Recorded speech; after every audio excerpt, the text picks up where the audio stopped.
Olá, olá, olá pessoal, meu nome é Tainá Correia, você tá na TV Bula, o seu canal da revista Bula aqui no YouTube, e essa é a Bula da Semana, o programa em que a gente reúne com muito amor e carinho tudo de mais bacana e interessante que a gente encontrou nos últimos dias entre livros, séries e filmes. O clima de fim de ano está aí com 1 milhão de coisas e essa edição está especialíssima, recheadíssima com dicas de Fernanda Calaum, que traz uma série da HBO. Ademir Luiz fala sobre Casa Gucci, Caça-Fantasmas e a estreia de Homem-Aranha Sem Volta para Casa.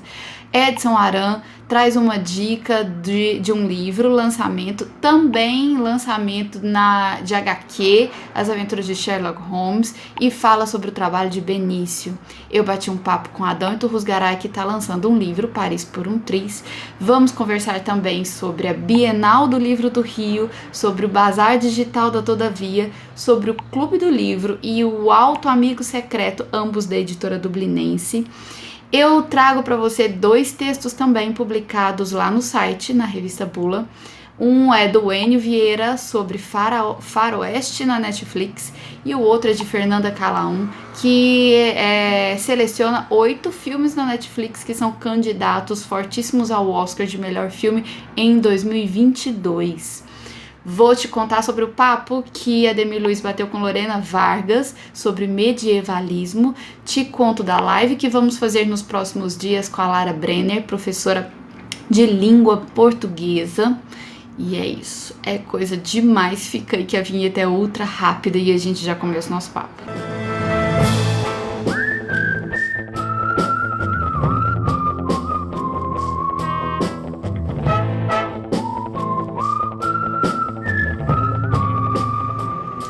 Então vamos aos combinados iniciais. Primeiro eu peço que você curta esse vídeo, porque eu tenho certeza que você vai gostar de alguma coisa que a gente vai falar aqui. Compartilhe com os amigos, se inscreva no canal e ative aquele sininho que vai te lembrar quando a gente subir algum conteúdo novo. Links aparecerão onde for possível, mas certamente estarão na descrição do vídeo. E eu peço que você comente, use o campo de comentários, porque pra gente é muito importante entender o que é que você tá achando do conteúdo que a gente traz aqui pro canal da revista Bula, tá bom? Está acontecendo a 20ª Bienal Internacional do Livro do Rio. Ela acontece em formato híbrido, então há uma programação acontecendo no Rio Centro, mas também há programação aqui na internet. O link está na descrição. Teve início no dia 3 de dezembro e vai até o dia 12. A editora Todavia está promovendo o Bazar Digital da Todavia, do dia 6 ao dia 13 de dezembro. É uma seleção de mais de 50 títulos a R$30 e o restante do site está com 15% de desconto e frete grátis na compra de 2 ou mais livros. No dia 11 de dezembro vai acontecer uma programação especial com autoras e autores da casa que participam de uma conversa online sobre temas relacionados à Semana da Arte Moderna, que vai completar 100 anos no próximo mês de fevereiro. Da editora Todavia, eu trouxe para vocês como dica de leitura Suíte Tóquio, da Giovanna Madalosso. Um livro muito interessante, que me assustou no começo, porque a premissa dele é um sequestro de uma menina. Mas ele é leve, curiosamente leve e bem-humorado, apesar de refletir sobre questões da maternidade. Trabalhando aí 2 pontos de vistas diferentes, com capítulos alternados, inclusive. Em um a gente tem o ponto de vista da babá que sequestrou a menina e do outro da mãe da menina. Muito interessante. Suíte Tóquio, da Giovanna Madalosso. Vou aproveitar e trazer para você a dica de uma mãe. A Fernanda Calaum vai falar pra gente sobre uma série na HBO. Olá, leitores da revista Bula, meu nome é Fernanda Calaum e hoje eu tô aqui para indicar uma série que já tá na sua 3ª temporada. Ela é de Jesse Armstrong, que tá passando na HBO. Ainda nem todo mundo conhece e acompanha, mas essa série se chama Succession e vem para falar de uma família chamada Roy, cujo patriarca Logan criou um conglomerado de empresas, dentre essas empresas emissoras poderosas nos Estados Unidos, que articulam inclusive o que ocorre na política do país. Essa família vai brigar sem nenhum escrúpulo e com muita ironia, com muito sarcasmo, muito humor negro e politicamente incorreto. Eles vão disputar um contra o outro pelo poder das empresas. Essa é a dica de hoje, vai te deixar intrigado e vai te deixar também boquiaberto com os absurdos que essa série tem para falar e para oferecer para o público. Nessa semana, o Ademir Luiz recebeu a historiadora Lorena Vargas aqui no nosso canal. Eles fizeram uma live com um papo sobre medievalismo muito interessante.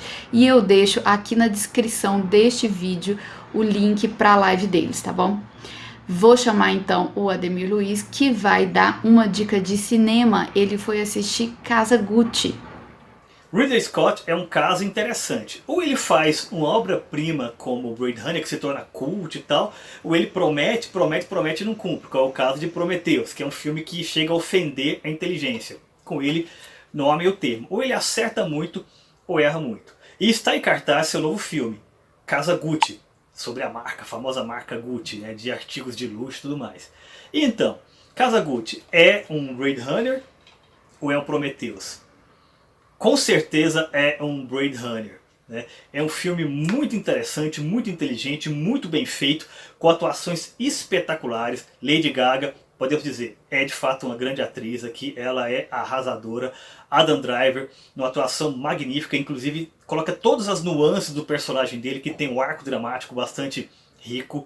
Jeremy Irons tá bem, Al Pacino muito bem, Jared Leto irreconhecível, numa atuação impecável, então tudo ali funciona com o elenco. Direção muito competente também. Ridley Scott sempre foi muito bem na parte técnica, aqui ele se esmera, né? Ele usa drones, né? ele coloca uma fotografia, né? Que deixa tudo com um ar evocativo, né? De passado, tudo mais tal. É espetacular. Então na parte técnica funciona, na parte dramática funciona. O mais importante, o roteiro, a narrativa extremamente bem amarrada. O filme tem a duração que precisa ter, os cortes que precisam ter, então não resta nenhuma dúvida. É o melhor trabalho de Ridley Scott desde Falcão Negro em Perigo. Vale muito a pena ver. Em cartaz dos cinemas. Casa Gucci. Nos próximos dias teremos a estreia de Homem-Aranha Sem Volta Pra Casa, e Ademir Luiz gravou um vídeo que subimos aqui no nosso canal com alguns pitacos e algumas suspeitas do que é que podemos esperar desse lançamento. E já podemos nos preparar para o Clube do Livro da Dublinense, que vai acontecer no próximo dia 17, sexta-feira, às 19 horas. Nesse próximo encontro, vamos falar sobre minha próxima leitura, que é Ifem, de Patrícia Portela. O Clube do Livro ele é aberto a todo mundo, você não precisa nem ter lido o livro. Você pega o link para o encontro que acontece no Google Meet, no Instagram da Dublinense, que é @dublinense. Você também pode comprar o livro, tanto esse que é o tema do próximo encontro, quanto todos os livros das edições passadas do clube, lá no site da Dublinense, dublinense.com.br, e você usa o cupom CLUBDUBLI para poder conseguir um descontinho. Essa semana a gente também subiu um vídeo em que eu entrevistei o livreiro da Dublinense, o simpático Eduardo, que conta tudo sobre como funciona o Auto Amigo Secreto, que é a solução para os seus problemas de fim de ano. Falando em literatura, vamos ficar agora com a dica do Aran de lançamento de livro. Oi gente, aqui é o Aran, você tá na TV Bula. Tem uma dica aqui, ó, literatura, um livro novo que acabou de sair, Will Rogers, da editora Grifo. Políticos, pernósticos e lunáticos. Parece um pouco redundante, né? Porque todo político é meio pernóstico e é meio lunático, né? Não conheço político que não seja. Mas vamos falar do Will Rogers. Quem é esse Will Rogers? Ele é um humorista americano, tá? Do começo do século XX. E ele tem uma história curiosa. Ele começou a fazer número em circo, tá? O circo era muito popular nos Estados Unidos, aqui também, né? Mas nos Estados Unidos, aquele circo itinerante fazia muito sucesso. E tinha muito números com cowboys, gente laçando novilha, gente dando tiro e tal. E o Will Rogers laçava novilha, ele era muito bom de laço. E entre uma laçada e outra, ele contava piada. Ele começou a perceber que as piadas dele faziam muito mais sucesso do que a laçada de novilha. Então, naturalmente, ele começou a contar piada, que ele falou, bom, eu me esforço muito menos, né? Ele é simplesmente o criador do stand-up, ele foi o primeiro cara a ficar de pé e começar a falar bobagem, né? Tipo o que eu estou fazendo aqui agora. Aí ele foi para Hollywood, né? A gente está falando do começo do século XX, Hollywood já era cinema falado, fez um monte de filme. E como ele tinha essa verve, esse wit, essa picardia, esse humor no falar e no comentar a situação e tal, ele acabou virando cronista do New York Times. A coluna dele foi distribuída pelos Estados Unidos inteiro, né? E ele também escreveu numa revista semanal chamada, cadê a minha cola? The Saturday Evening Post, que também vendia muito. E nas crônicas dele, ele fala do começo. Então, ele fala do começo do século XX, então ele fala de recessão, ele fala da ascensão do fascismo na Alemanha e na Itália, ele fala da guerra, ele fala de viagem, tem crônica de viagem, ele fala de, enfim, ele é um cronista, ele fala de tudo, sempre com muito humor, né? Agora, esse livro aqui só existe por causa do Lucas Colombo, né, que é o cara que descobriu o Will Rogers. Ele traduziu, ele escolheu as crônicas e ele é o responsável por essa edição. Sem ele, essa edição não existiria. O que é um tremendo trabalho, porque eu confesso, eu conheço muito de humor e eu não conhecia o Will Rogers tão bem, né? Eu tinha visto frases dele, né? Aquele livro O Melhor do Mau Humor, do Rui Castro, tem frases do Will Rogers, eu conhecia essas quotes, mas não conhecia o texto dele, não conhecia a crônica dele, e fui conhecer com o livro do Lucas Colombo, que o Lucas Colombo traduziu e organizou. Então fica... tem outra coisa legal aqui, que a orelha é do Marcelo Madureira, apresentando o Will Rogers para o leitor brasileiro. Então fica a dica, isso acabou de sair, isso é fresquíssimo, tá? E é um livro muito divertido, Políticos, Pernósticos e Lunáticos, Will Rogers, com tradução e organização do Lucas Colombo. É isso. Valeu! Nessa semana a gente também subiu um vídeo do Aran que ele fala sobre um lançamento de HQ das aventuras de Sherlock Holmes. E eu conversei com Adão Iturrusgaray, que você conhece como cartunista desde sempre. Você certamente se lembra de alguns dos principais personagens dele, como a Aline e seus dois namorados, o Otto e o Pedro, o Rock e o Hudson, os cowboys gays, e o Homem-Legenda, por exemplo. Mas agora Adão Iturrusgaray é escritor, está lançando um livro que se chama Paris por um Triz, Aventuras de um Cartunista, e no papo que eu tive com ele, ele conta um pouco mais sobre isso. Então, eu tô aqui com o Adão, que agora, além de cartunista, é um escritor. Conta essa história, Adão. Pois é uma coisa que aconteceu assim que eu nunca imaginava, né? Eu sempre tive medo de escrever. Eu demorei 2 décadas para ter coragem de escrever, sabe? Até porque eu tive que depois estudar um pouco de gramática, essas coisas, voltar lá atrás para ficar mais seguro e tal. Mas depois eu acabei vendo que isso não é o mais importante, digamos assim, né? Mas demorei todo esse tempo e há uns 3 anos comecei a escrever e publicar semanalmente uma história curta, assim, um conto na minha newsletter semanal, né? Primeiro comecei contando histórias, memórias da infância, essas coisas, né? E depois chegou o dia que terminou, o momento que terminou as memórias essas, e eu pensei, o que eu vou escrever agora? Aí eu vou escrever sobre algo que foi muito marcante na minha vida, que foi a minha viagem, né, mudança de mala e cuia para Paris em 1990. E naquela época eu fui para lá para me tornar uma estrela do quadrinho francês, né? Então, eu contei durante 2 anos a história, né? Essa história toda, que passei por lá uns 9, 10 meses, né? Muito intensos. E assim, sabe aquele projeto que você começa e acha que nunca vai acabar, sabe? Cada semana era um desafio, né? Porque eu não sou um escritor muito, digamos, com muita experiência, assim. Mas olha, sabe que funcionou e o livro, depois das revisões, com a ajuda de uma escritora que chama Angélica de Barros, fizemos cortes, enfim, ajustes, e o ritmo do livro tá, sabe, tá bem legal. Eu estou fazendo a última revisão agora, porque em breve já vai para a gráfica, né? E estou gostando, assim, gostando do ritmo, né? Mas fala um pouquinho também sobre como é que vai ser a venda. Ele vai entrar em financiamento coletivo agora? Ah, já. Pois é, eu resolvi, depois, não foi por falta de editora, né? Eu resolvi fazer independente, por uma questão minha pessoal e tal. Eu queria ter liberdade para fazer o que eu quisesse, então a ideia era fazer independente. E depois um amigo falou: faça um crowdfunding e tal. Assim, eu não queria fazer essa coisa, nunca tinha pedido dinheiro assim e tal, mas não vejo nenhum problema nisso, né? Enfim, estou oferecendo algo que eu acho legal e as pessoas que vão comprar acham legal, provavelmente.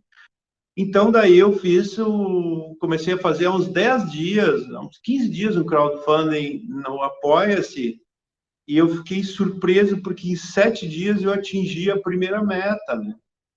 A primeira meta, que seria para fazer 1.500 exemplares. E agora estou atingindo a segunda meta, que é para dobrar essa tiragem para 3.000, e eu já estou achando que vai ter uma terceira meta, né, já atingida, que vai ser para fazer uma versão em francês e bancar as passagens para eu lançar em São Paulo e alguma outra capital, né?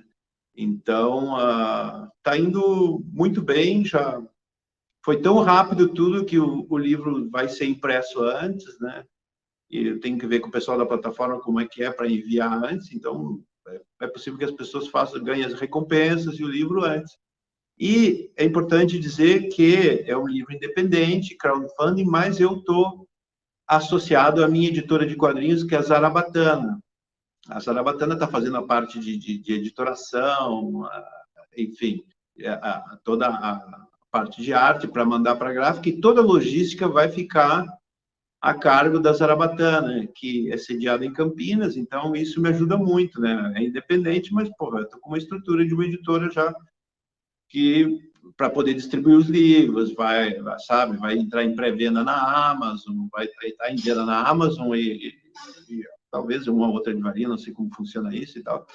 Então, tá nesse esquema, e eu estou muito feliz, porque, na verdade, esse projeto de Paris por um Triz é um dos projetos mais importantes da minha vida. Adão, e me conta uma coisa, até quando que vai ficar aberto essa etapa de financiamento? Olha, financiamento vai ficar aberto até, eu fiz 2 meses e um pouquinho, né? Até final de janeiro, mas não sei se, na verdade, eu já vou fechar a banca antes, sabe? Mas o livro já está indo para a gráfica agora, ou seja, foi tudo tão rápido que o livro já vai para a gráfica, já vai ser enviado os originais para a gráfica dia 20 agora, né? Tão rápido. Eu estou só fazendo a última revisão, e a Angélica vai fazer também a última revisão, né? Com alguns...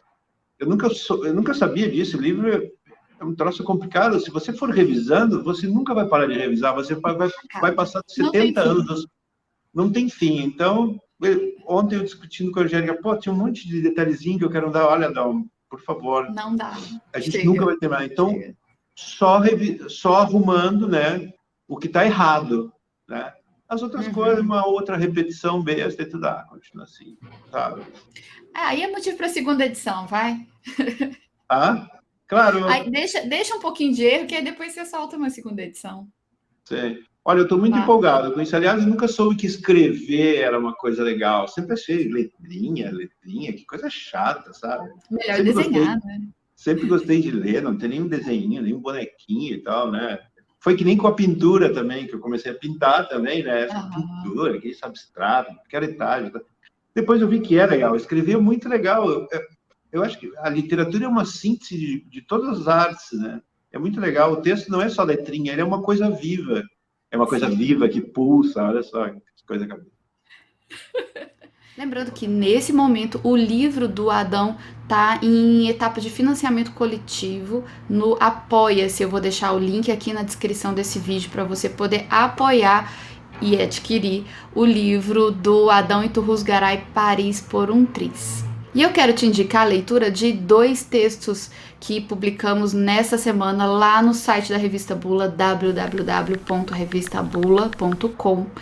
O primeiro deles é do Enio Vieira, é o texto Filmes da Netflix colocam o faroeste de cabeça para baixo. E o outro é um texto de Fernanda Calaum, 8 filmes da Netflix que são candidatos ao Oscar de melhor filme em 2022. Vou chamar agora o Ademir Luiz, que vai falar sobre um lançamento de cinema, Caça-Fantasmas.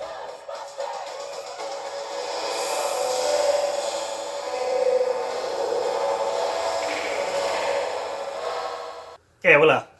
Bom, está em cartaz dos cinemas o novo filme da franquia Caça-Fantasmas, Ghostbusters Mais Além, que é uma continuação direta dos filmes dos anos 80. Caça-Fantasmas 1 e Caça-Fantasmas 2, ambos dirigidos por Ivan Reitman.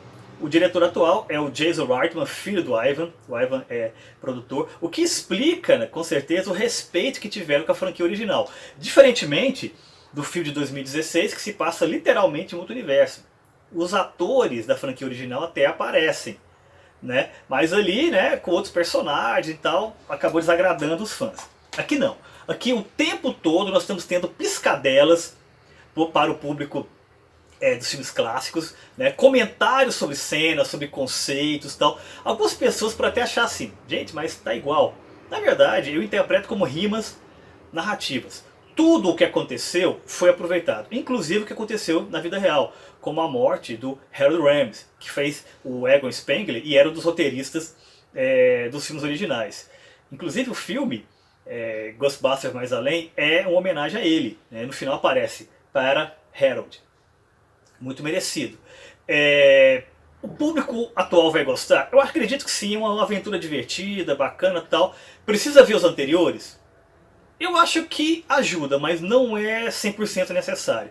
O que é importante aqui é você realmente se entregar para a diversão, porque é um filme nostálgico. Se você se lembra bem dos filmes antigos, você vai realmente se divertir muito. Vai ficar com aquela sensação, poxa, eu queria saber mais sobre o destino dos personagens originais. Eles aparecem? Aparecem, mas aparecem pouco. Dá a impressão que poderia ter explorado mais. Mas ao final fica a impressão seguinte, que é a continuação que é possível ter sido feita hoje. Abre-se até uma porta para que se siga, né? Tem uma continuação da continuação, uma quarta parte, mas eu acho difícil acontecer. Se acontecer, vai ser legal. E a última cena, inclusive, é até uma rima narrativa, que é o que acontece o tempo todo no filme, com a primeira cena do filme original. Ou seja, se acabar aqui, tá bem acabado. E nessa próxima semana, anota aí na agenda, vai acontecer na segunda-feira, dia 13 de dezembro, às 18 horas. Ademir Luiz vai receber aqui no nosso canal a Lara Brenner, que é professora de língua portuguesa. Agora você fica com o Aran, que vai falar um pouco sobre a vida e o trabalho do Benício. Oi, gente, eu sou o Aran, isso aqui é a TV Bula e a gente vai falar do Benício. Você sabe quem é o Benício? Você não sabe quem é o Benício? Vou te contar, o Benício morreu terça-feira, infelizmente, tinha 84 anos. E ele foi um dos maiores ilustradores do Brasil, ilustradores pop, tá? Ele fez mais de 300 cartazes do cinema brasileiro. Toda aquela cinematografia dos anos 70 e 80 teve cartaz do Benício, tá? Filme dos Trapalhões, filmes do José Mojica Marins, assim, Dona Flor e seus dois maridos, o cartaz é dele. Bom, enfim, ele fez um monte de coisa. A propaganda brasileira tem muito desenho do Benício. As revistas, né? A revista Playboy, por exemplo, que eu dirigi durante um tempo, tinha muita ilustração do Benício nos anos 80. Quando eu fui para lá, uma das primeiras pessoas que eu busquei para levar de volta, porque a gente achava que a revista tinha que ter um caráter meio hipster, de ser uma revista meio clássica, né? Recuperar alguns valores que a gente considerava que ela tinha perdido. Um dos primeiros caras que eu fui atrás foi o Benício. Quer ver, você já viu o rótulo de Catuaba Selvagem? Aquilo é o desenho do Benício, tá? Ele fazia aquilo, mas ele ficou famoso por isso aqui, ó. Já viu isso aqui? Isso aqui é um pocketbook, né, da editora Monte Rey, que era uma editora do Rio de Janeiro, né? Fazia um monte de pocket nos anos 60, até 70 ainda tinha bastante. Era pocket de western, de guerra e de espionagem, tá? E o Benício fazia todas as capas. E na verdade, esses livros aqui vendiam muito mais pelas capas do Benício do que por qualquer outra coisa, para falar a verdade. Porque eram histórias muito breves, histórias muito marretadas, assim, mas eram muito interessantes. Esse livro da Gisele aqui é muito interessante, porque é um folhetim, né? A história se passa na França, durante a ocupação nazista, e a Gisele é uma mulher muito bonita, que vai trabalhar, digamos, como profissional do sexo entre os alemães para espionar para a resistência francesa. Então, é uma mistura de história de espionagem com soft porn. E deu muito certo. Isso foi escrito pelo Davi Nasser, o jornalista Davi Nasser, no Diário da Noite, que era do Diário dos Associados. Isso saiu em forma de folhetim e dizem que isso ajudava a vender o jornal. Conta-se até que o Assis Chateaubriand, quando soube que a Gisele ia morrer, porque na última parte do folhetim ela é fuzilada, ele ficou puto, mas não dava mais tempo, porque o capítulo já estava na gráfica, então teve que acabar o folhetim. Depois a Monte Rei publicou isso aqui com capas do Benício e foi um sucesso absoluto, um best-seller. Teve várias edições. E só que, claro, né, a personagem morria. Então, como é que eles iam fazer para retomar, para manter esse sucesso? Eles não tiveram dúvida, inventaram a filha da Gisele, que é a Brigitte Montfort, tá vendo? Isso aqui, ó, isso aqui é uma agenda minha. Esse é um livro do Benício com as ilustrações dele, ó. Tá vendo? Um dos livros. E essa é a Brigitte Montfort numa série chamada ZZ7. Tá? Ela era uma agente da CIA, aí a gente já está falando de Guerra Fria. E é muito legal. O traço do Benício é um traço belíssimo, né? Esse é um outro livro dele. É um traço, como vocês podem ver, muito bonito. Tá vendo? Com essa composição de capa de livro pulp. E ele pintava com guache. Eu encontrei o Benício, tive o privilégio de... Teve uma exposição organizada pela Editora Abril no Rio de Janeiro com o material dele. Eu tive o privilégio de fazer o texto dessa exposição. Encontrei o Benício, né? Comprei 2 originais dele que estão aqui em casa. E perguntei para ele, falei, cara, mas você pintava a óleo? Como é que você pintava? Não, ele pintava com guache, em papel canson. Então, assim, esse cara foi um gênio da ilustração brasileira e a gente tem que registrar, né? Ele se foi, já estava velhinho, já não estava desenhando mais há muito tempo, mas é importante registrar o trabalho e o talento do Benício, um grande ilustrador brasileiro. E é isso, pessoal. Espero que você tenha gostado dessa edição, que você curta o vídeo, compartilhe com os amigos, se inscreva no canal, ative o sininho, principalmente comente aqui na opção de comentários e até a próxima. Tchau, tchau!